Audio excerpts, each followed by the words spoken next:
Aš turiu tau klausimą. Ar tavo išmanusis telefonas tau kainuoja ar uždirba pinigus? Jeigu tu savo laiką leidi scrollindama Facebook'e, žiūrėdama šuniukų, kačiukų video, jis tau kainuoja pinigus. Jis kainuoja tavo laiką. Bet jeigu tu atliktum keletą žingsnių per dieną, tavo išmanusis telefonas tau uždirbtų pinigus.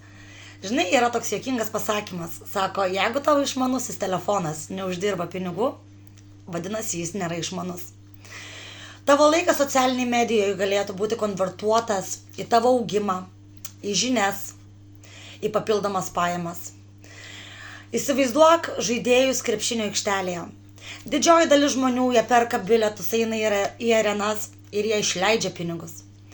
Ta maža dalis žmonių, kuri žaidžia, jie uždirba pinigus.